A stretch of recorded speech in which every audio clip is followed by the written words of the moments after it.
Why You Must Read English. Elara often found herself trapped. Her mind would race, comprehending every English word spoken around her, dissecting complex sentences with surprising ease. Yet, when it came to forming her own reply, her tongue felt like a lead weight. A silent understanding, a profound internal conversation, but an utter inability to voice her thoughts. This frustration gnawed at her daily. She yearned to connect, to share her opinions, to truly participate in vibrant conversations that flowed effortlessly around her. The world seemed to speak English, and she desperately wanted to join its global chorus. This deep-seated desire fueled a burgeoning determination within her. She knew something had to change, and soon. One evening, watching an inspiring travel vlog, a powerful realization struck her: why you must read English. It wasn't just about passing tests or understanding movies anymore. It was about experiencing the world, accessing knowledge, and forging genuine connections. English was the key to unlocking countless new adventures. Her first practical step was simple yet profound: listen and practice. She began to immerse herself in English content, not just for comprehension, but for rhythm and intonation. Podcasts became her constant companions during morning commutes, and English documentaries filled her evenings, absorbing the natural flow of speech. The goal wasn't just passive listening. She actively mimicked speakers, repeating phrases and sentences under her breath. It felt awkward at first, like a child learning to speak, but she persisted. This active engagement slowly started to bridge the gap between understanding and production, a tiny spark of hope. The challenge of how to talk with anyone seemed monumental. The fear of making mistakes, of sounding foolish, loomed large. She imagined stumbling over words, her perfect internal sentences dissolving into a chaotic mess.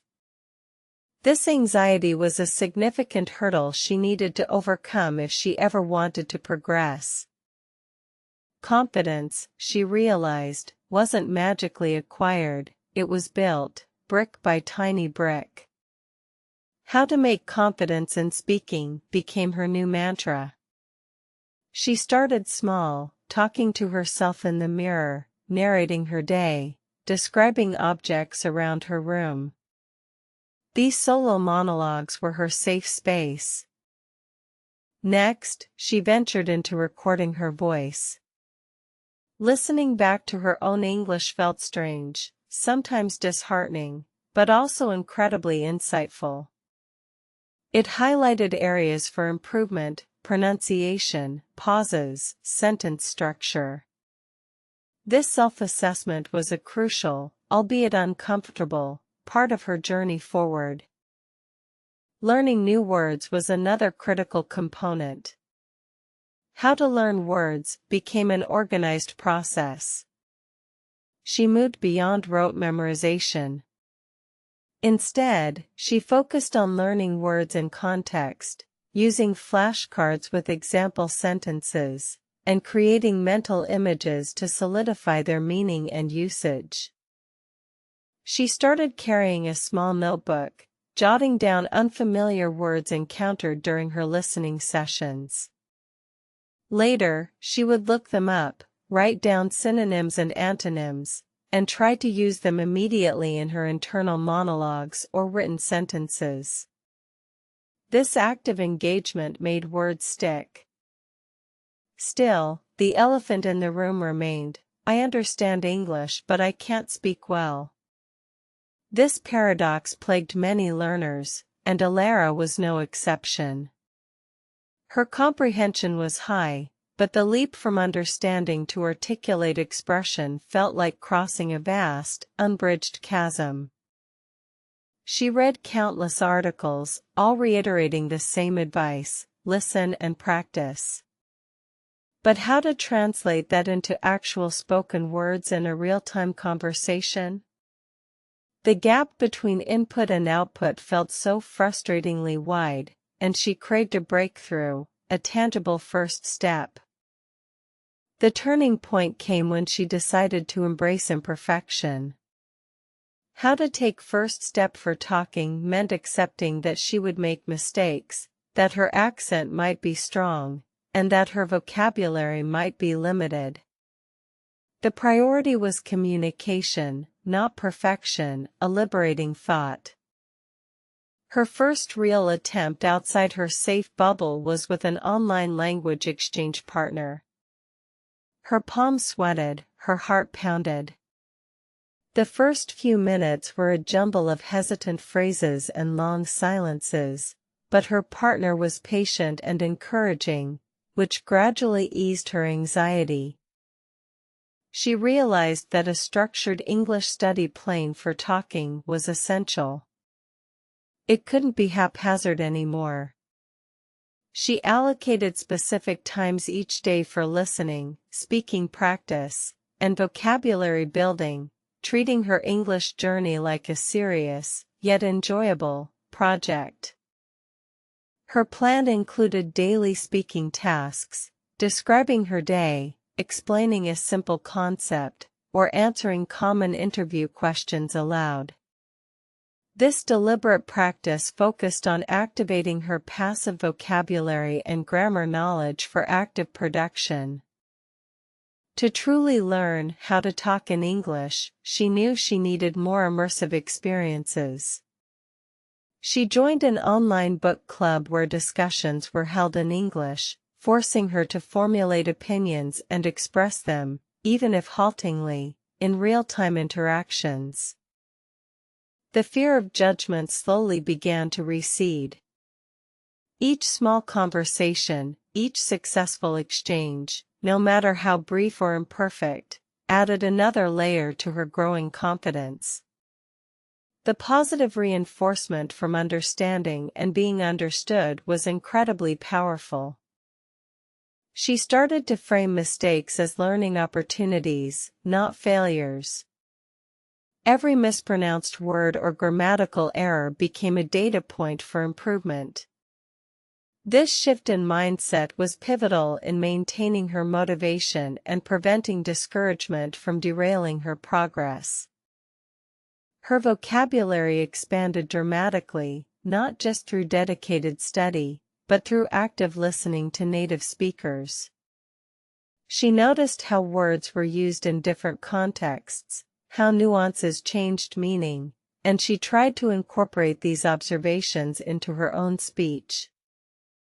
She started a language journal where she wrote down new phrases and idioms she encountered. Later, she would practice using these expressions in her daily internal monologues, trying to make them sound natural and integrate them seamlessly into her conversational flow. The act of reading English, which she initially saw as a separate activity, became intrinsically linked to her speaking journey.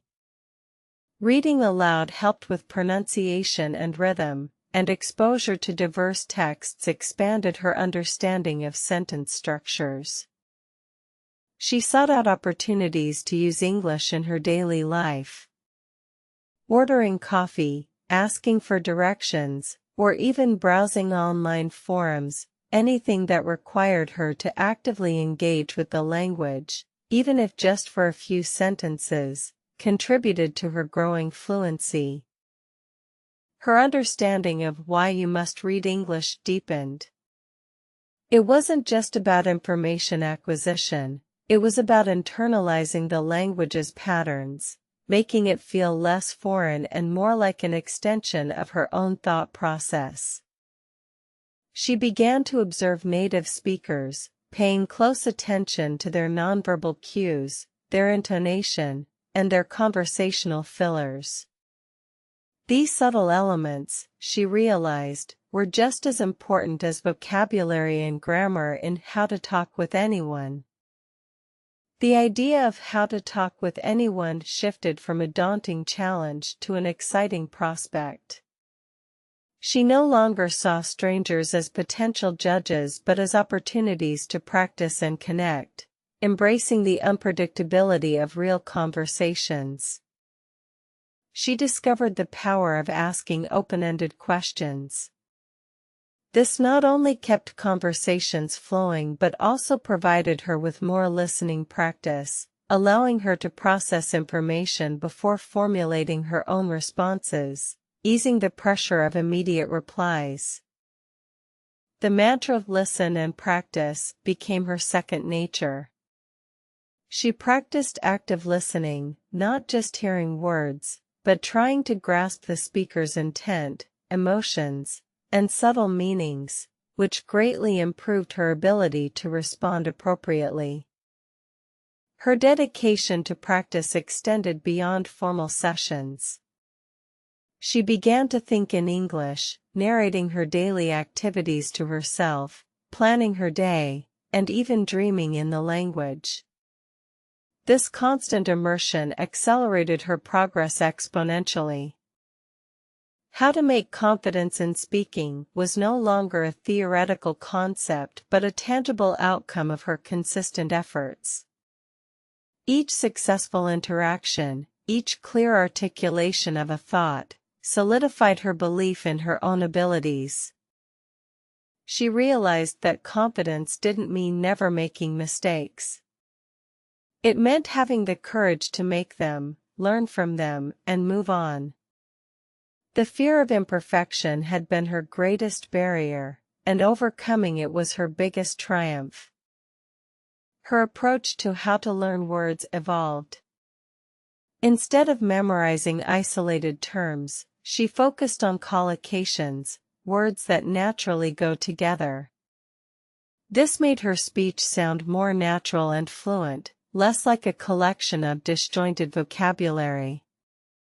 She also paid attention to word families and prefixes/suffixes, understanding how new words could be derived from existing ones. This systematic approach provided her with tools to decipher unfamiliar words and expand her lexicon efficiently. The struggle of "I understand English but I can't speak well" became a distant memory. The bridge had been built, not by a sudden miracle, but by consistent, deliberate practice that transformed passive understanding into active verbalization. She often reflected on those early days of frustration, recognizing how far she had come. The initial paralysis had given way to a flow, a natural rhythm that allowed her thoughts to translate into words with minimal friction. Listen and practice remained the bedrock of her continuous improvement. Even as she became more fluent, she understood the importance of consistent input and output to maintain her skills and continue growing. She started recommending the listen and practice approach to others struggling, emphasizing that it's a marathon, not a sprint, and that consistency truly trumps intensity in language learning.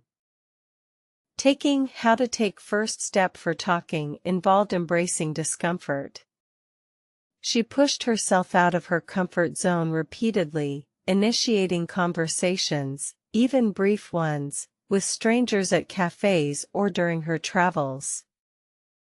Each tiny step, no matter how small, compounded over time. The cumulative effect of hundreds of brief interactions, awkward attempts, and brave conversations was profound, building a robust foundation for her speaking ability. Her English study plan for talking became more refined. She incorporated advanced listening exercises, like transcribing short audio clips, and participated in public speaking groups to challenge her fluency and confidence further. She even started watching English news and debates, not just for content, but to analyze how speakers structured their arguments and responded to impromptu questions, improving her ability to think on her feet in English. The journey of how to talk in English taught her resilience. There were still days of self-doubt, moments when a word eluded her, but she no longer let these minor setbacks define her progress. She learned that genuine communication wasn't about perfect grammar, but about conveying meaning and intent. While accuracy was important, fluency and the courage to speak took precedence in her early stages of development. Her confidence now radiated. She could approach anyone, anywhere, and initiate a conversation without crippling anxiety. The world, once closed off by language barriers, had now fully opened its doors to her. Why you must read English had evolved from a simple need to a profound joy. Reading allowed her to explore diverse perspectives, deepen her understanding of complex topics, and enrich her vocabulary for speaking. She found herself effortlessly engaged in deep, meaningful conversations with native speakers from various backgrounds, discussing everything from politics to philosophy, a dream that once seemed utterly unattainable. How to talk with anyone had transitioned from a manual into an intuitive skill.